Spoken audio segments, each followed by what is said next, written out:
Bonjour à tous et donc bienvenue à ce webinaire sur le marketing personnalisé.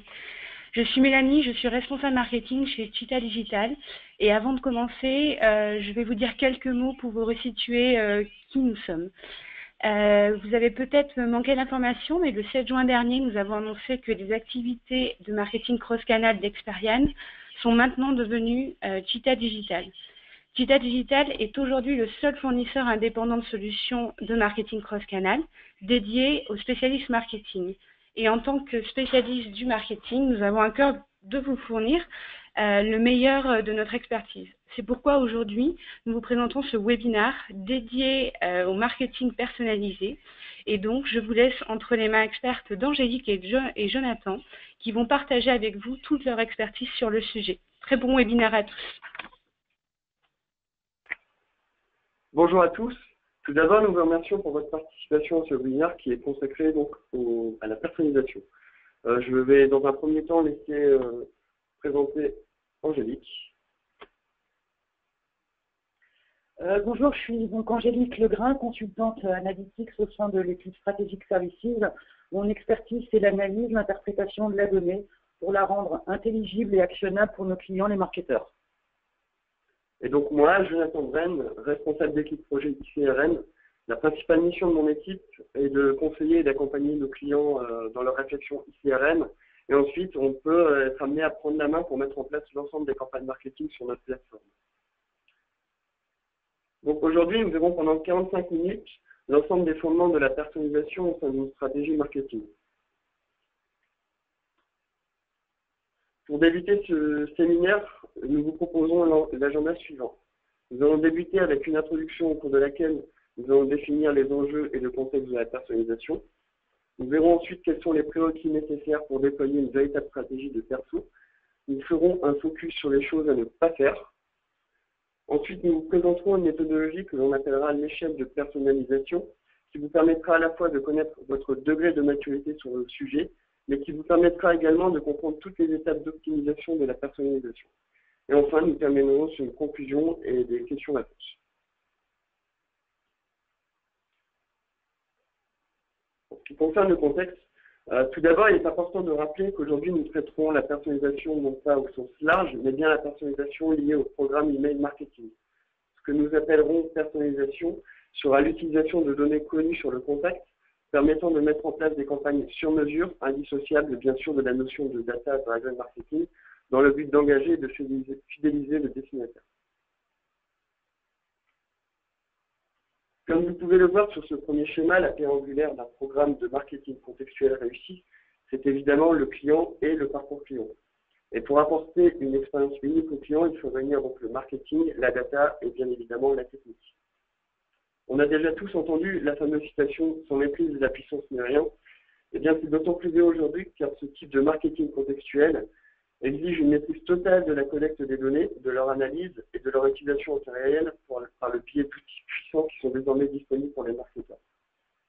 Nous sommes plus que jamais donc d'adresser le bon contenu au bon destinataire en respectant ses attentes, ses besoins au bon moment sur le bon canal, toujours dans cette optique de fidéliser et d'engager.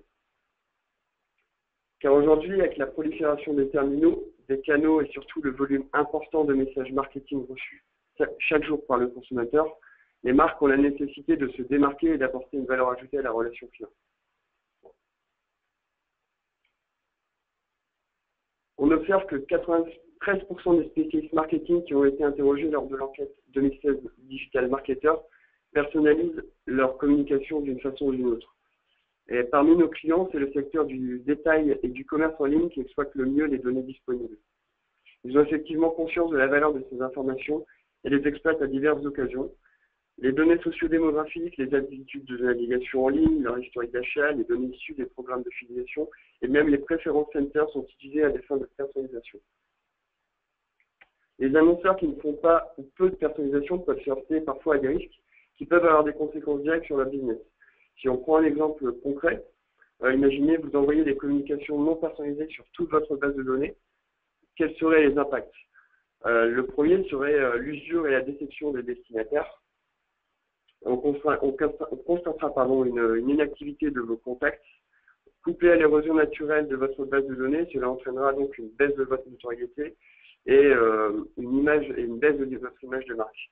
Et du coup, in fine, une dégradation de votre délivrabilité. Et pour vous accompagner dans une personnalisation de vos communications, nous vous proposons plusieurs prérequis nécessaires à ce changement au sein de votre stratégie que je laisse Angélique expliquer. Tout à fait. Donc, concernant les prérequis, tout à l'heure, Jonathan le disait, c'est très important de noter qu'il y a 3 disciplines qui sont indissociables quand on parle de personnalisation, c'est le marketing, l'analytique et la technique. Nous, ce qu'on recommande, c'est effectivement de se poser des bonnes questions en amont, à savoir qu'est-ce que vous savez sur vos clients et prospects, quelles sont les données que vous avez en base, quelle est la profondeur de l'information sur vos clients, quelles sont les qualifications des différents champs que vous pourriez avoir sur vos contacts, parce que ça va vous permettre de comprendre quel type de portrait robot vous êtes capable de dresser pour comprendre qui sont vos clients. La seconde question, c'est d'identifier quels sont les départements en interne qui possèdent les informations, qui sont ceux qui vont être vos sponsors finalement pour vous donner de la donnée, pour que vous puissiez l'analyser et que vous puissiez ensuite mettre en place des programmes personnalisés. Il faut effectivement identifier les sponsors, mais aussi les éventuels freins, parce que les organisations qui sont très en silo, par exemple, pourraient être un frein au déploiement d'une analyse de données pour conduire à une personnalisation des programmes relationnels. Ainsi, une fois qu'on s'est posé les bonnes questions, il faut effectivement identifier les parties prenantes du projet et travailler vraiment en mode projet. C'est pour ça qu'on parle de mise en place de rétro-planning. Identifier qui sont les différents acteurs, quelles sont leurs tâches, les responsabilités de chacun, et mener étape par étape les différentes étapes qui sont listées ici. Au niveau de l'analyse de données en prérequis, on va faire un petit peu un état des lieux des données qui sont disponibles, travailler sur la propreté des données. Il ne faut pas oublier qu'une mauvaise personnalisation peut avoir un impact très négatif sur l'image de marque, l'image de votre marque auprès de vos contacts, comme le soulevait tout à l'heure Jonathan. Dans une deuxième étape, une fois qu'on a vérifié qu'on a les bonnes données, on va les analyser. Ça va nous permettre de pouvoir connaître les clients et les prospects, de définir par exemple des personas sur les segments, de voir les caractéristiques clés, ce qui permettra de connaître à la fois le portrait moyen de vos clients, le portrait moyen de vos prospects et d'identifier les très bons clients par rapport aux clients moyens. Donc ça, c'est la deuxième phase d'analyse de données approfondie. Ensuite, on rentre dans un travail conjoint entre l'analytique et le marketing pour réfléchir sur le programme relationnel à mettre en place en regard des différents segments de clientèle, prospects, qu'on aura identifiés dans les phases précédentes. On recommande vraiment de travailler ensemble.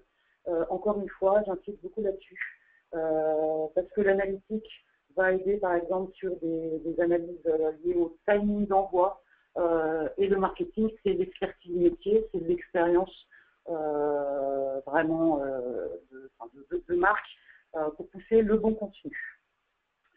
Enfin, les dernières étapes, c'est effectivement la création du contenu avec la possibilité d'utiliser des blocs dynamiques, par exemple, pour personnaliser les campagnes et orchestrer ça de façon automatisée.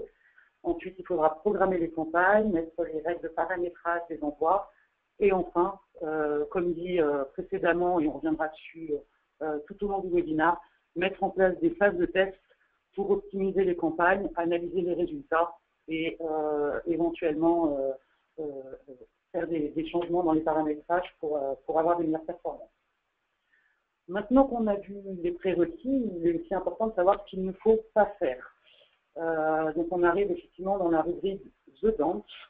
Le premier point vraiment qu'on a identifié, c'est quelque chose qu'on observe ces derniers temps, c'est le fait de systématiser l'opt-in pour les nouveaux clients. Donc là, j'ai en tête un exemple assez exagéré, mais qui arrive néanmoins. On va effectuer un acte d'achat. Ça peut être, mettons, j'ai été acheter un MP3 dans une grande enseigne qui met en place des programmes relationnels marketing. Dans la foulée, en une journée, je vais recevoir 3 emails. Un email de remerciement pour mon premier achat, un email de bienvenue et un email qui va me pousser un produit en disant comme vous avez acheté ça, je vous recommande ça.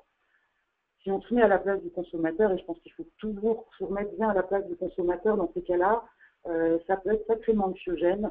Tout le monde n'a pas la même tolérance entre guillemets par rapport à la pression marketing. Donc les risques, pour reprendre les risques qui étaient cités en introduction, c'est surpressuriser le contact, risquer qu'il se désabonne ou en tout cas qu'il se désintéresse de vos communications, qu'à terme il devienne inactif et qu'il y ait à la fois des impacts sur la délivrabilité des messages, mais aussi des impacts sur l'image de la marque.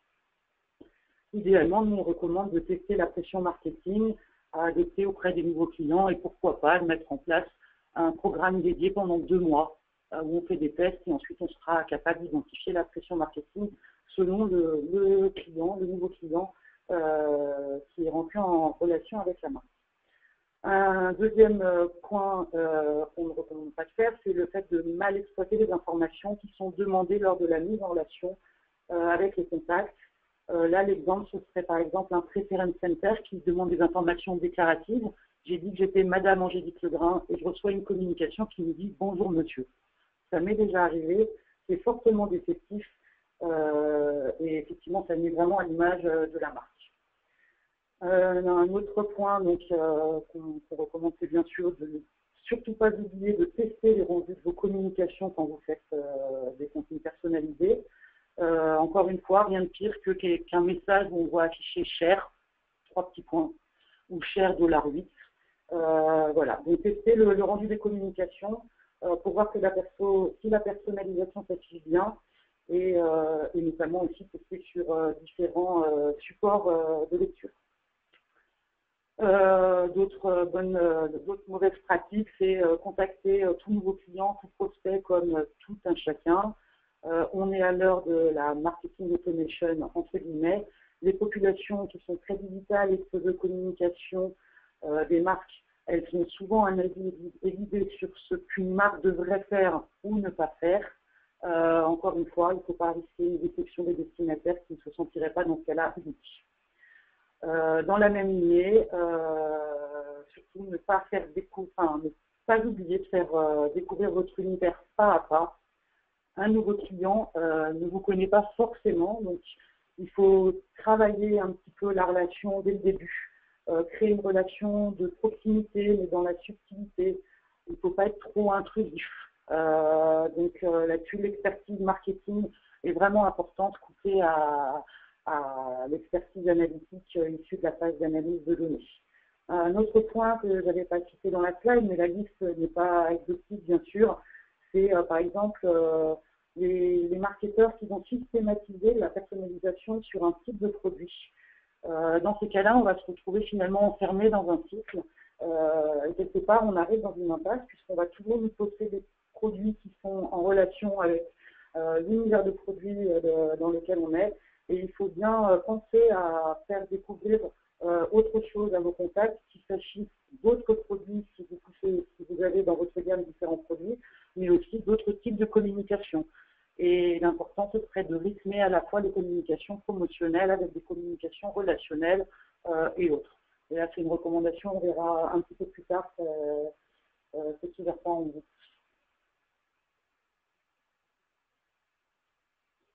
Donc pour vous aider à vous situer, on a mis en place une échelle de la personnalisation. Bien sûr, c'est une échelle que l'on propose, mais qui est tout à fait modulable en fonction de votre secteur d'activité et de votre niveau de maturité. En tout cas, l'échelle de la personnalisation sera étroitement liée à la sophistication même de votre programme marketing. Tout comme la sophistication des campagnes, il est important de se rappeler que la transition vers l'hyper-personnalisation ne s'effectue pas bien sûr du jour au lendemain et qu'on vient d'adopter une approche par palier. Et c'est justement ce qu'on essaye de vous présenter juste après. En 5 paliers. Le premier, donc, c'est la communication statique. Le second sera basé sur l'identité. Le troisième, sur les informations enrichies. Le quatrième sera une vue unifiée du client, basée sur les comportements. Et enfin, le dernier palier sera le prédictif, basé sur une vue unifiée 360 du consommateur. Le premier stade de notre échelle est en réalité l'absence de personnalisation, c'est-à-dire un email statique. Cette possibilité était utilisée donc avec parcimonie. Par exemple, vous voulez lancer le premier email pour les soldes, vous avez la possibilité de ne pas mettre de personnalisation. Cela dit, ça sous-entend malgré tout un manque de considération envers vos groupes destinataires, mais l'analyse peut fournir des informations qui sont ensuite réinjectées dans la boucle d'optimisation des campagnes, telles que le jour et l'heure d'envoi par exemple. Le second palier correspond à la personnalisation par l'identité. Lorsque l'on souhaite traiter les clients de façon individualisée et non comme des groupes homogènes qui ont des besoins identiques, la première mesure à prendre consiste à leur parler comme tels. À cette étape, il est possible d'intégrer dans les campagnes statiques de nombreux éléments assurant des résultats rapides. Qui plus est, ces détails apparemment insignifiants font une réelle différence. Par exemple, en 2016, les emails dont l'objet était personnalisé ont un taux d'ouverture unique supérieur de 32% aux références de l'industrie. L'âge, le sexe et la situation géographique sont d'autres variables d'identité que l'on peut utiliser, et chacune d'entre elles peuvent vous aider à utiliser un langage pertinent ou à faire des choix de contenu élémentaires. Par exemple, ici, on a 3 exemples qui sont du déclaratif. Donc, par exemple, le destinataire qui a choisi différents centres d'intérêt. Dans ce cas-là, on sera capable de pousser telle ou telle communication en fonction de ce qu'il aura choisi. De la même façon, on peut personnaliser les communications en fonction du sexe de la personne, mais aussi de l'âge. Le troisième palier, il a pour but en fait de déployer des communications qui sont basées sur les informations connues sur vos clients ou vos prospects et qui s'appuient sur l'analyse de données. Donc ici sur la gauche, on reprend un petit peu les différents types de données qui sont disponibles et analysables, qui sont souvent issues de vos CRM, voire de votre Web Analytics. En premier lieu, on a les données déclaratives. On en parlait tout à l'heure, ça va être la civilité, le nom, le prénom. On va en plus, dans cette troisième étape de la personnalisation, s'appuyer pas que sur le déclaratif, mais bien le déclaratif, le comportemental et le transactionnel. Le comportemental, en fait, ça va être aussi bien les réactivités aux campagnes email. Est-ce que j'ai ouvert la communication? Est-ce que j'ai cliqué? Si oui, combien de fois? Est-ce que je suis allé sur le site? On peut même imaginer de récupérer les données de navigation sur le site web pour voir sur quelles sont les pages qui l'intéressent, les univers qui l'intéressent. Et au niveau des données transactionnelles, on s'intéressera aux transactions, le canal d'achat. On pourra répondre à des objectifs d'upsell, de cross-sell et donc mener des analyses sur ces différentes données. Les objectifs, on en a cité 2, mais bien sûr, il y en a d'autres. C'est avant tout d'affiner les communications en fonction des préférences de vos segments.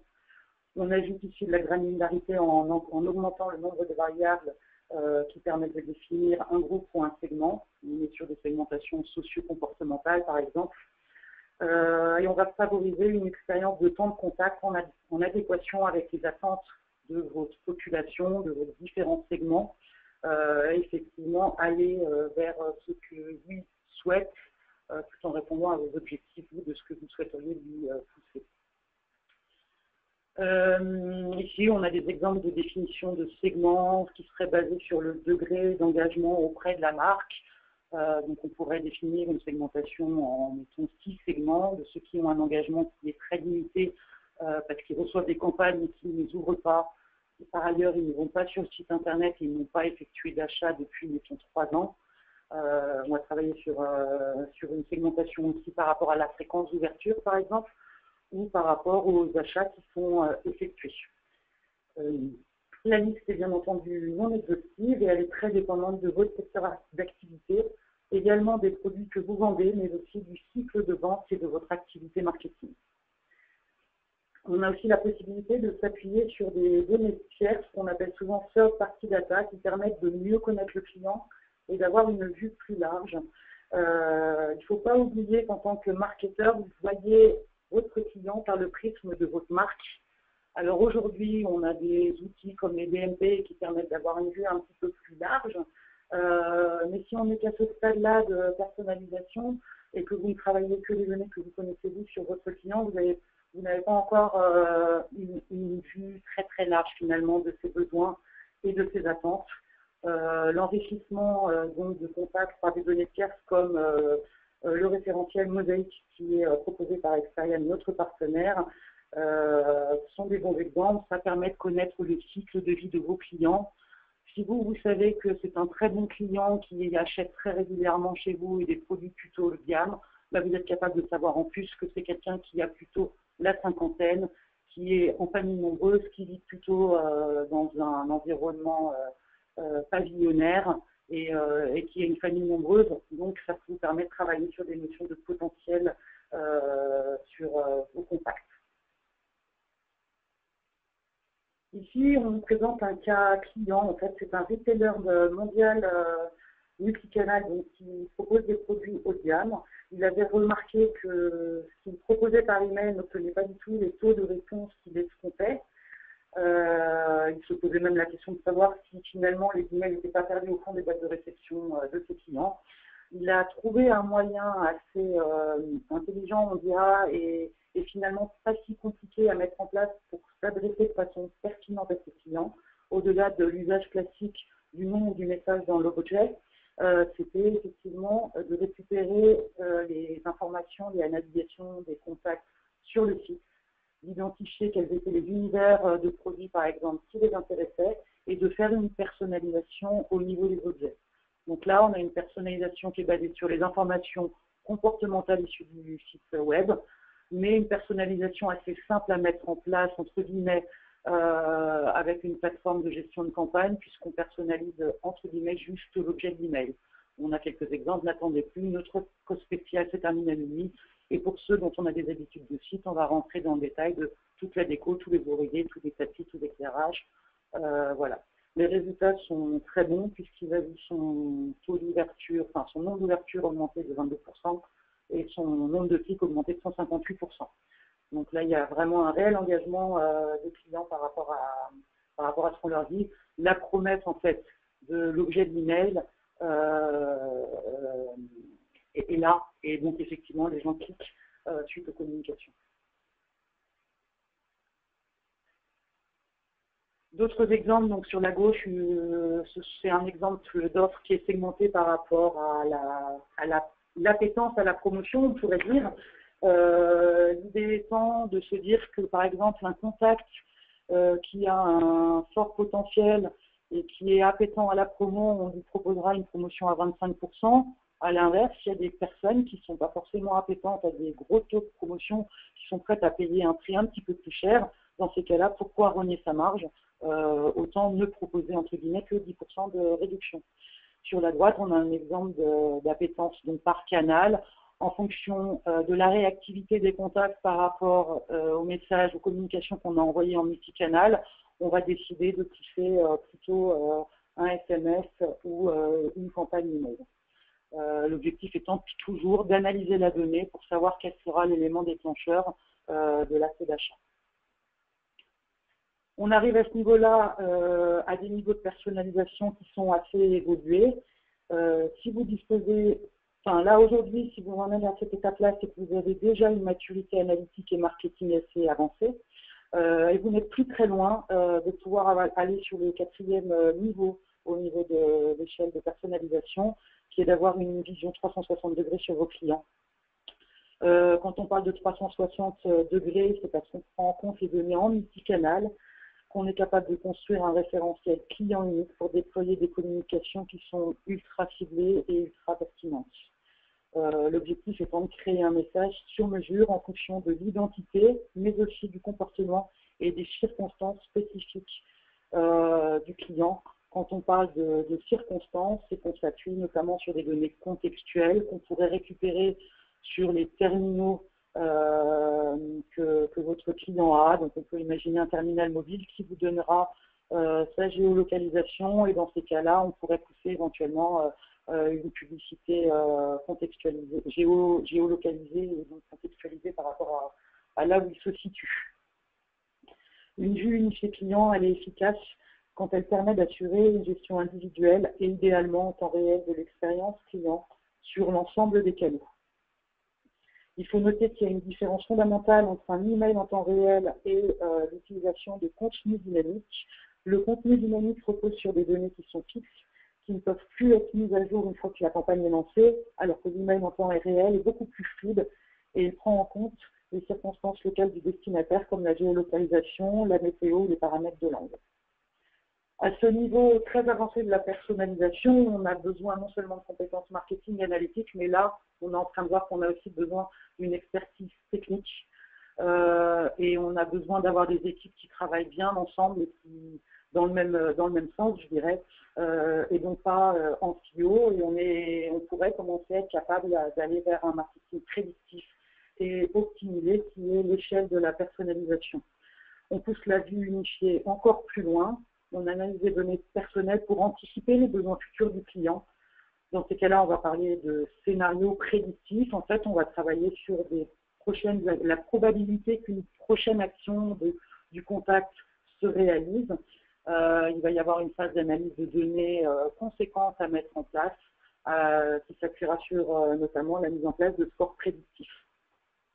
Là, on cite quelques exemples avec notamment la suggestion des produits. Donc, on connaît tous les moteurs de recommandation de produits qui vont nous dire vous avez été intéressé par ça, ceux qui sont intéressés par ça sont aussi intéressés par tel type de produit. Là, on va plus loin qu'un score d'appétence classique. On va vraiment être dans du prédictif et on va analyser la donnée pour essayer de voir les parcours, les schémas qui se reproduisent sur des segments de clientèle qui pourraient ressembler. Ça rejoint l'idée d'identification de population jumelles. Les jumeaux, ça va être des jumeaux de parcours, mais ça pourrait être aussi des jumeaux d'une audience particulière. Imaginons que j'ai un déstockage de produits à faire. Je veux toucher les populations qui ont l'habitude d'acheter tel type de produit. Et ben, je vais essayer de trouver une population jumelle pour également lui pousser ce produit-là pour déstocker.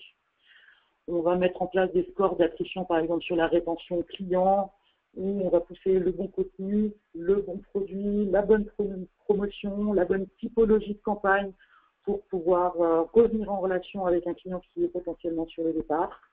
On pourra mettre en place des scores sur les clients qui ont un fort potentiel.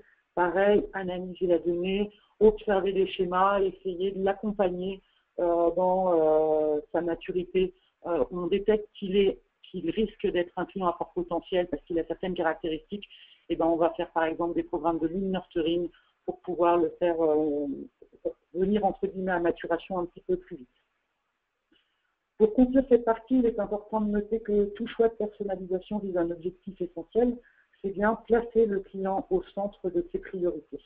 Et il faut se poser quelques questions, notamment est-ce que votre stratégie de personnalisation offre une réelle valeur ajoutée? Est-ce que vous disposez des outils et des données, les outils technologiques et les données et les expertises qui sont adaptés pour une mise en œuvre efficace?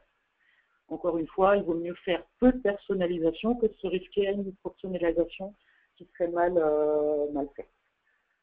Les techniques les plus complexes exigent une connaissance approfondie de vos clients, une grande quantité de données exploitables et donc une technologie pour permettre de faire profiter à vos clients de façon transparente de tout ça et dans le but d'obtenir une relation commerciale optimale. Merci beaucoup Angélique. On va juste faire une petite pause et on vous propose du coup un petit quiz. Alors que je vous affiche tout de suite. À quel niveau, du coup, sur l'échelle de personnalisation, vous vous situez? Alors, est-ce que c'est au niveau statique, identité, basé sur les informations vues unifiées client ou marketing prédictif, qui est le sommet de l'échelle de personnalisation? Donc, je vous laisse quelques petites secondes pour répondre et Angélique et Jonathan, du coup, commenteront les résultats.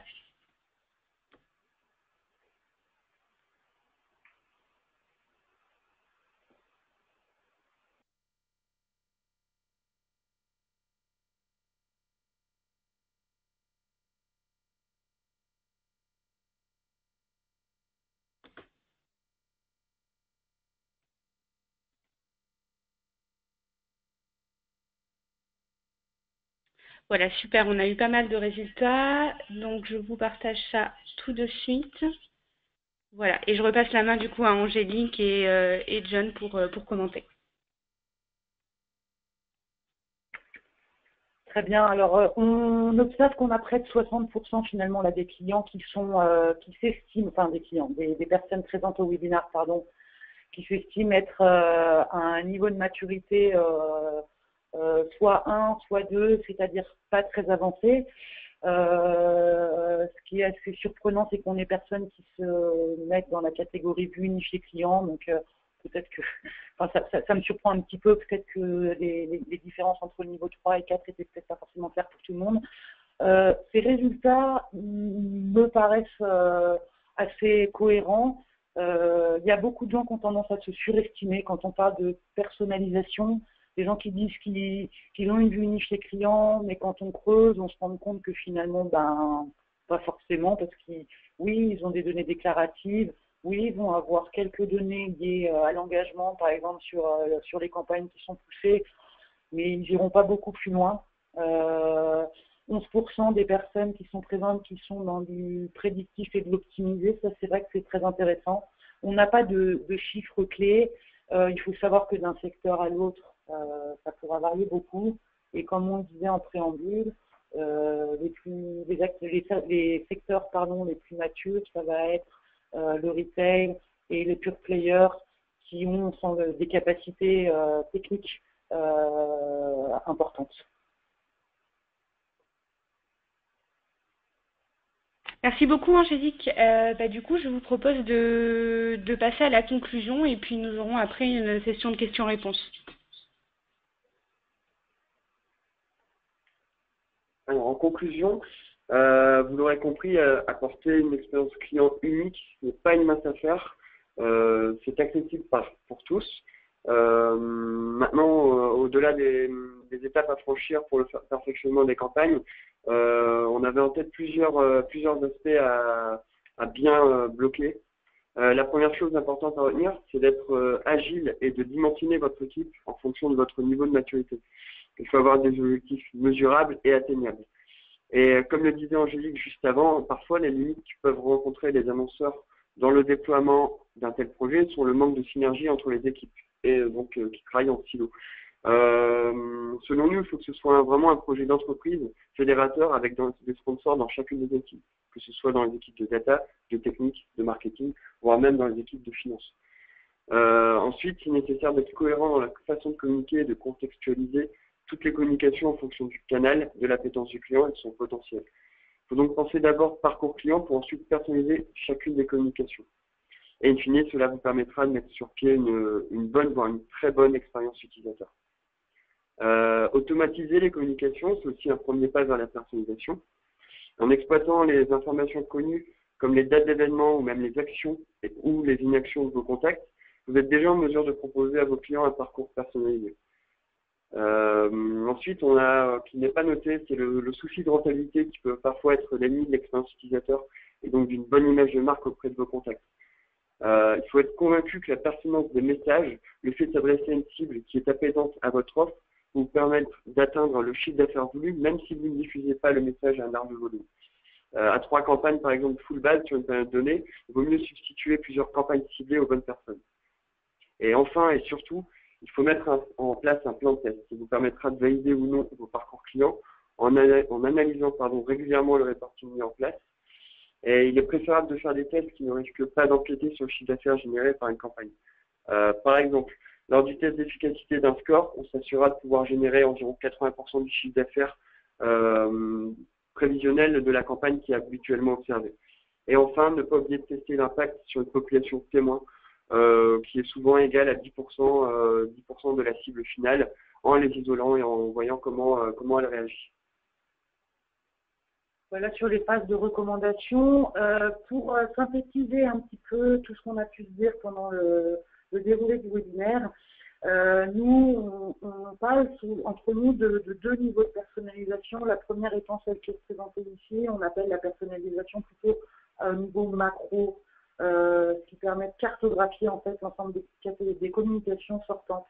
On recommande vraiment de faire cet exercice-là pour que vous ayez un aperçu complet des communications qui sont adressées à vos contacts.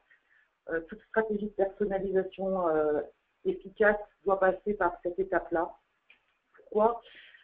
Surtout parce que finalement, on se rend compte qu'il y a des acteurs qui ne savent pas finalement quels sont les différents points de contact, parce qu'il y a des services qui vont travailler en silo, mais il ne faut pas oublier qu'il faut laisser toujours le client au centre de vos préoccupations. Votre client, lui, il sait de quelle façon vous lui parlez, et ça peu lui importe de savoir si c'est votre département ou le département d'à côté, s'il reçoit 3 communications le même jour et 3 communications qui peuvent être éventuellement incohérentes l'une par rapport à l'autre, pourrait avoir un impact très négatif, on en a parlé. Donc ici, c'est un exemple de parcours client automatisé où les actions des contacts sont des événements qui sont déclenchés par des campagnes. Ça peut être un événement qui est remonté à la plateforme, comme par exemple, je me suis inscrit sur le site, et ensuite, on va scénariser les campagnes en fonction du canal de réactivité. C'est un premier exemple. Là, on a une vision macro, et ensuite, je voulais montrer en fait finalement au niveau d'un email comment ça se concrétise.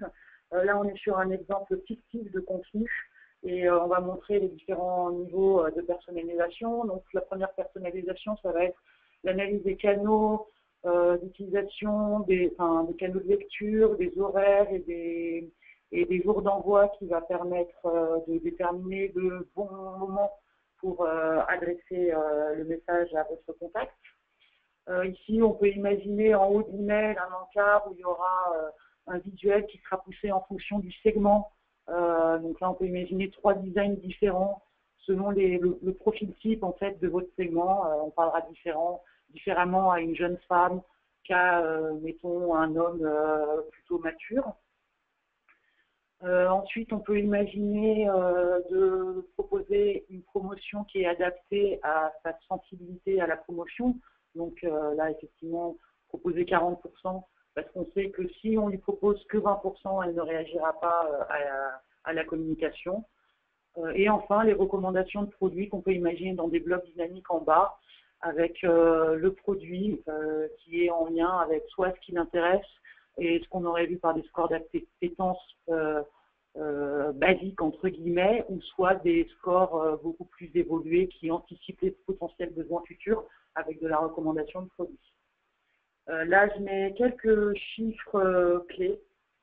Tout ça pour dire qu'effectivement, on en est persuadé et vous devez vous aussi en être persuadé. La mise en place de parcours scénarisés, personnalisés, c'est c'est vraiment efficace et ça permet à la fois d'augmenter le ROI, les revenus et d'atteindre ses objectifs au niveau de l'entreprise. Pour conclure et ouvrir un petit peu le débat, c'est un petit peu difficile aujourd'hui de parler de personnalisation sans parler d'intelligence artificielle, de marketing automation et autres concepts qu'on pourrait dire entre guillemets à la mode. Effectivement, je voulais revenir un petit peu sur les définitions que j'ai trouvées sur un dossier marketing très connu en ligne. Qu'est-ce qu'on appelle le marketing automation ou marketing automatisé en bon français? C'est l'utilisation de techniques d'automatisation pour le déclenchement et la mise en œuvre de campagnes marketing. L'automatisation des parcours marketing, ça nécessite, on l'a vu précédemment, non seulement une maturité marketing, mais aussi une maturité analytique.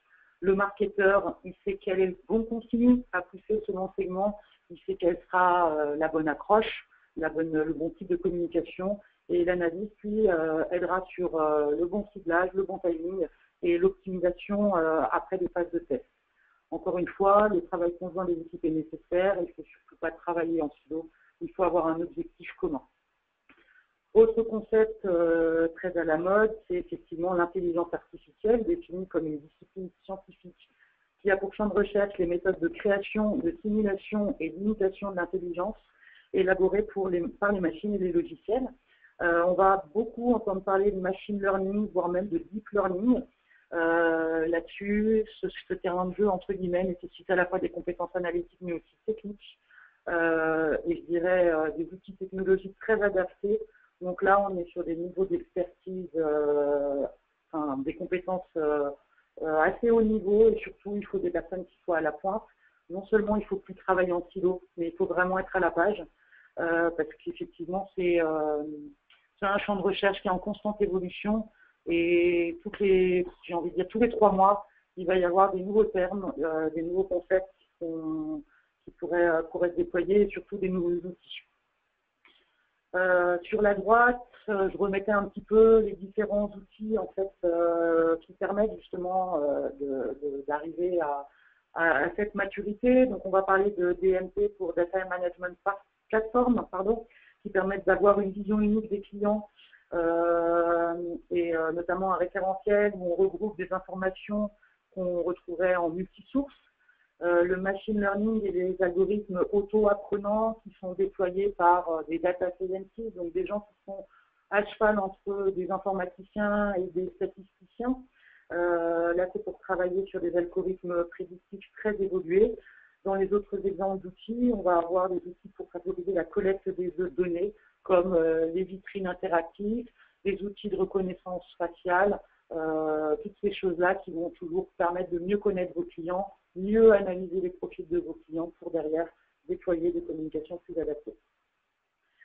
Pour conclure le webinaire, j'ai vu récemment une étude du cabinet de stratégie Frost & Sullivan qui disait que d'ici 2020, l'expérience client sera jugée plus importante que le prix du produit et le produit lui-même. Si cette chose-là se réalise, effectivement, on se rendra vraiment compte que le plus important, c'est le parcours marketing, travailler conjointement avec les techniciens, les analystes et les marketeurs pour développer une réelle expérience client. Voilà, donc on vous a présenté un petit peu une autre vision de ce qu'est la personnalisation des campagnes email. On voulait avant tout démystifier les pratiques et vous montrer que c'était plutôt finalement des étapes à franchir pas à pas. L'important, c'est de se situer sur l'échelle donc de maturité qu'on a proposée, mais qui n'est pas bien sûr, c'est pas, elle peut être éventuellement remise en cause, mais en tout cas, elle a le mérite de pouvoir aider à se positionner. Et surtout, nos recommandations, c'est d'avancer pas à pas et de se fixer des objectifs réalisables, étant donné les ressources que vous avez, que ce soit des ressources humaines, mais aussi des ressources matérielles. Merci à tous les deux. Nous allons passer donc à la section questions-réponses. Donc je vous propose de poser vos questions directement sur le chat qui se trouve à droite de votre écran dans le panneau de configuration. Si vous ne le voyez pas, il suffit de cliquer sur la flèche orange en haut à droite. Et là, vous avez une sous-section questions et vous êtes libre de poser vos questions. Donc nous attendons vos questions et nos experts restent encore en ligne avec nous quelques minutes pour y répondre.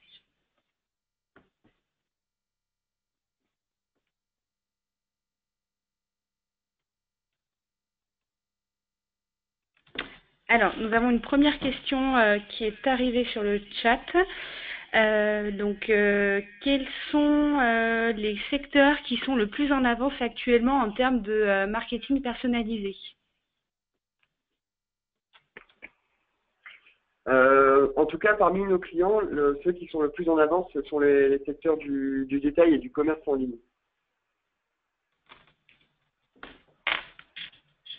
D'accord, merci.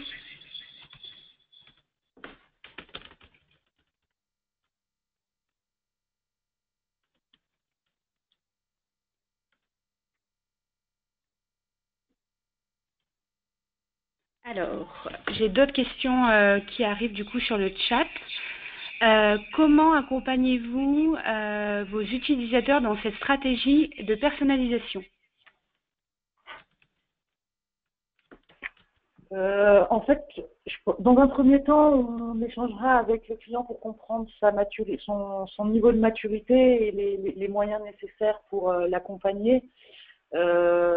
Tout va dépendre de la taille, du dimensionnement des équipes au niveau des ressources humaines, c'est important. Il faut savoir que Jonathan et son équipe peuvent accompagner nos clients dans le déploiement donc des campagnes, je dirais de A à Z, le paramétrage des campagnes, etc., donc en coût de service. Après, l'équipe stratégique services à laquelle j'appartiens, je travaille avec un consultant marketing. Nous, on va aider le client plus peut-être en amont pour pouvoir l'accompagner dans la prise en main, en fait, pour l'aider à se positionner, lui donner en fait les premières pierres pour construire les premiers programmes relationnels, par exemple, qui pourrait être ensuite déployé par les équipes de Jonathan. Merci Angélique. Autre question. Est-ce que l'appétence du client pour un canal se mesure-t-elle ou faut-il directement poser la question au client et enrichir son profil en fonction de sa réponse? Oui, elle peut tout à fait se mesurer. Donc, elle peut se mesurer dans la mesure où on aurait des informations. Donc, typiquement, mettons un acteur qui a des campagnes multicanales, qui orchestre à la fois du print, de l'email et du SMS. Le print, on sait que si par exemple on met des QR codes, on peut détecter les remontées en magasin. Le SMS, on n'a pas de remontée en tant que telle, mais par contre, on peut mettre des règles de gestion en place qui permettent de dire que par exemple, telle personne a fait un achat, la dernière communication qu'il avait reçue, c'était un SMS, et on pourra considérer qu'il est sensible au canal SMS. Donc voilà, donc ça peut être par la mesure, mais bien sûr, les données déclaratives peuvent être aussi utilisées, et la mise en place de Preference Center est assez intéressante aussi. Donc comme ça permet d'impliquer un petit peu le contact dans l'engagement avec la marque. J'ai également une personne qui demande si tu peux du coup reciter la source de la conclusion que tu as faite, c'est-à-dire qu'en 2020, l'expérience client sera plus importante que le prix et le produit lui-même. Tout à fait. En fait, je l'ai lu dans un article du marketing. Donc, c'est l'organisme de conseil, c'est Frost et Sullivan. Et du coup, c'est un article sur e-marketing qui est paru, je dirais, il y a 10 jours peut-être, même plus récemment, je me souviens plus. D'accord, merci. J'ai encore une question qui arrive. Donc, tout à l'heure, vous parliez d'allier compétences marketing et technique. Aujourd'hui, la technique est représentée par votre plateforme. Si oui, cela veut-il dire que l'ultra-personnalisation proposée est à un niveau maximal avec votre plateforme?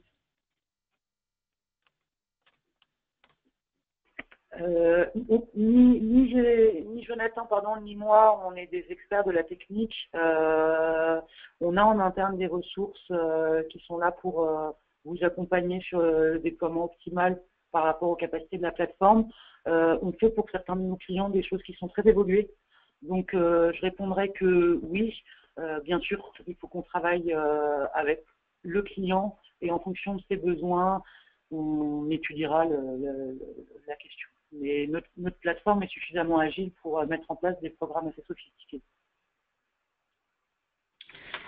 Très bien, merci. Peut-être une dernière question sur du coup les difficultés qu'on peut rencontrer lors de la mise en place en fait d'un marketing personnalisé.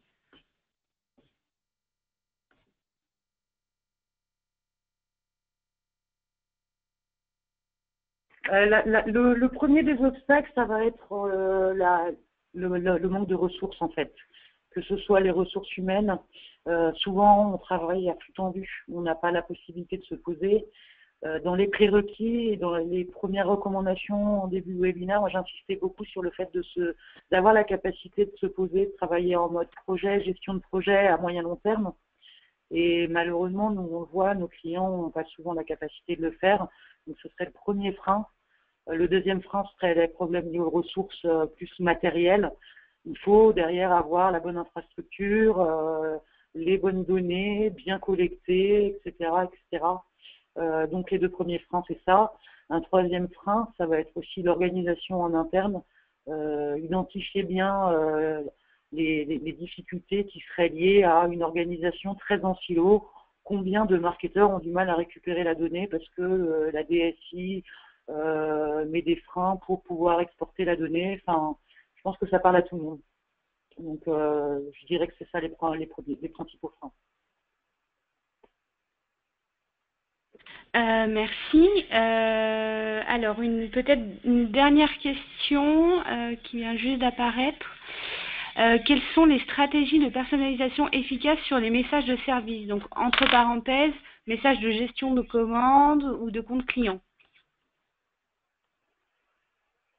Stratégie de personnalisation efficace, il n'y a pas de vérité absolue, je pense, pour ce type de message de service. Néanmoins, comme je l'ai dit juste avant, ce qu'il faut faire dans un premier temps, c'est de faire des tests pour voir ce qui fonctionne le mieux. En tout cas, pour les gestions de commandes, on peut voir de plus en plus apparaître des promotions pour les prochaines commandes sous forme de couponing ou autre qui peuvent fonctionner et qui ont déjà fait leurs preuves. Maintenant, comme je le disais juste avant, il faut tester et retester. Écoutez, c'est parfait. Pas d'autres questions pour le moment. Si d'autres questions venaient à arriver, on y répondrait avec plaisir directement par email. N'hésitez pas à nous les poser.